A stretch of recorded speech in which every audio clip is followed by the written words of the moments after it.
Hi friends, this is Sarah from Crafting and Relaxing. Welcome. Thank you so very much for joining me. I always appreciate when you stop by my messy craft room to see what I'm up to. Today I'm sharing the journals that I made in an online course.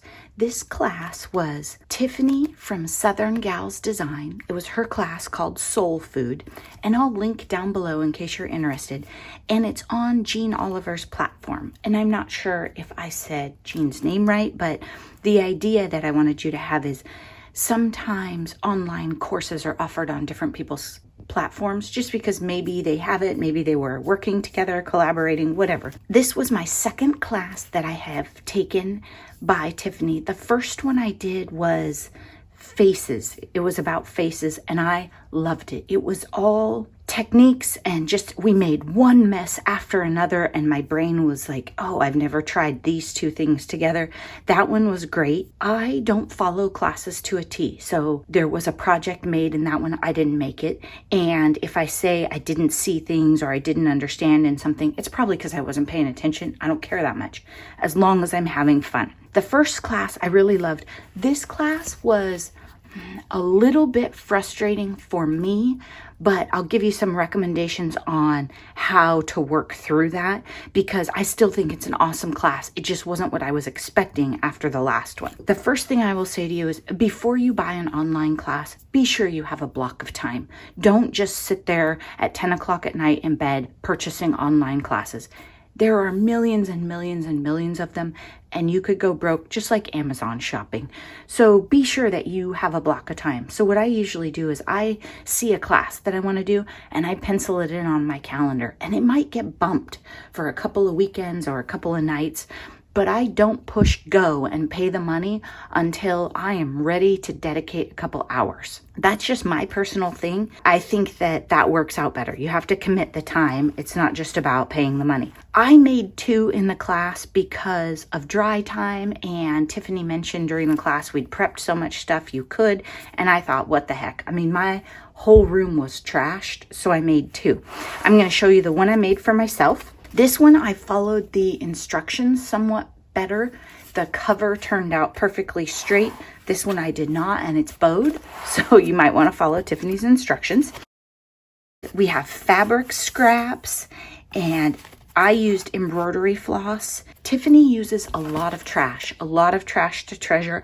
I didn't go out and buy anything. If I didn't have something that she mentioned, I just subbed it.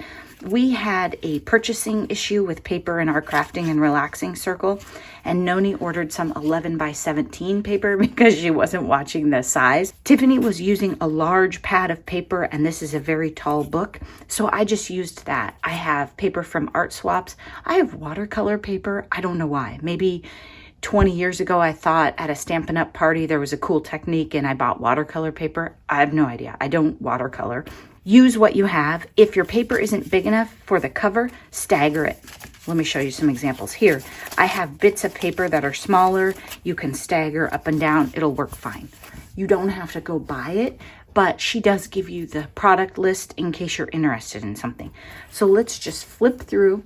I'm not going to give you the details of the class because that's not fair.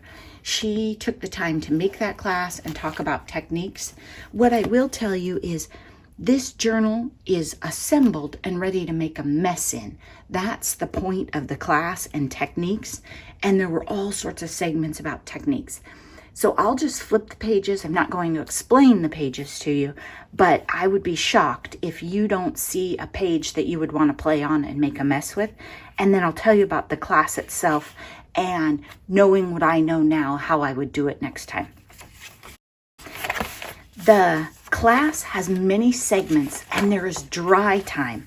So what I would do is I would watch the class, and if I have a section that I have to set aside, I would keep going. I would go right on to the very next segment. I wouldn't wait for dry time and come back, because what happened to me was there were techniques on pages and then there was dry time. So I went away and then I came back and it was make the cover and it was dry time.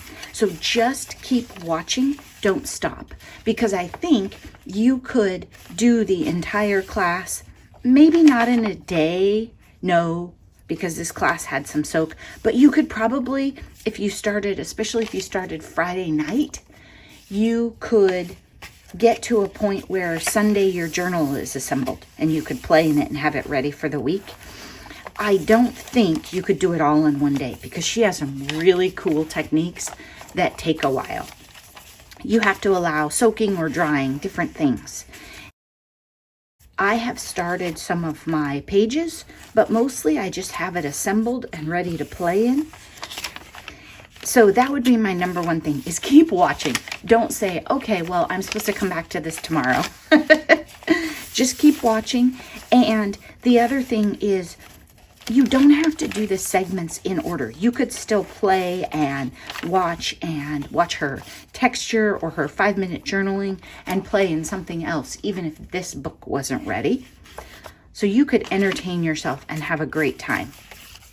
I thought it would be more sequential, like the faces. So when I got to, okay, now let this dry or soak, I was like, what the heck? Because I had the whole day planned. I have this page ready to make a hot mess of.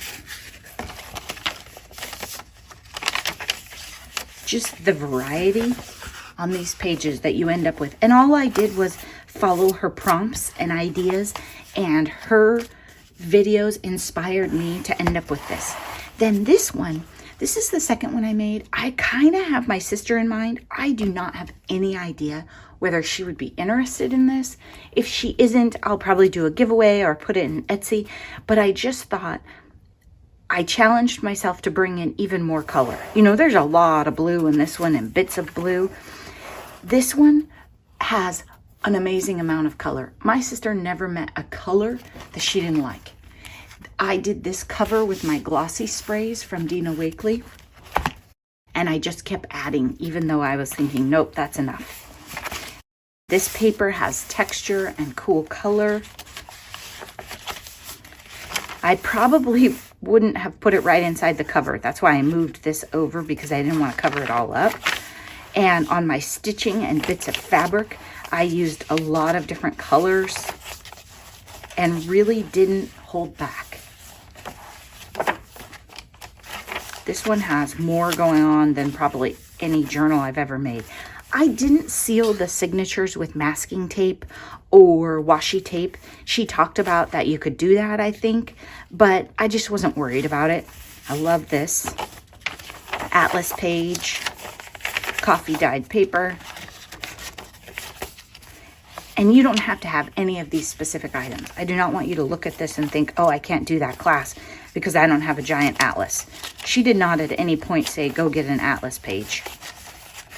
But I used them because they were big enough. I have a really big atlas. Here I have some of that color shift paint in there. More of it. A gel print. This is from an old magazine. I think it's teaching you how to do a science experiment. One of those kids magazines.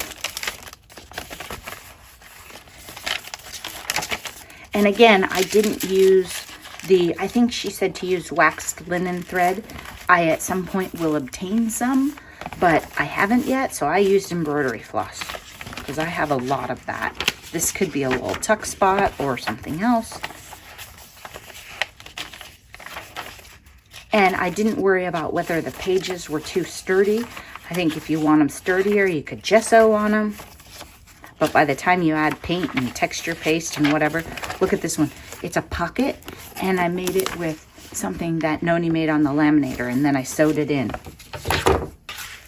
So you can tuck that in and it would show through. Some pink and green. That's not really me, huh? And then in the back, I put a strip of the Crafting and Relaxing packing tape. This isn't actual packing tape, so it doesn't have the fibers in it, but I used it anyway. And in Tiffany's class, she does a lot of trash to treasure. So if you're sort of a hoarder like me, you're going to have cardboard and different things. If you don't have this, maybe you have some fancy duct tape or something. Or you could actually read the supplies list, but you don't have to buy a bunch of stuff. That would not be what she's going for. That is Southern Gals Design Soul Food class. I loved it. I had a great time, and now I have another art journal to fill up. But I also just love to see this sitting on the shelf. It just makes me happy because I decorated it with things that I like, and of course, blue. And I stitched it in blue. That's what I do like about using embroidery floss, is I can pick whatever color I want. I don't know how it holds up over the years. I don't know if it stretches and gets sloppy, but in the short run, it makes me happy, so I think that's okay. Thanks so much for watching. I hope that you found some inspiration in this video. Bye-bye.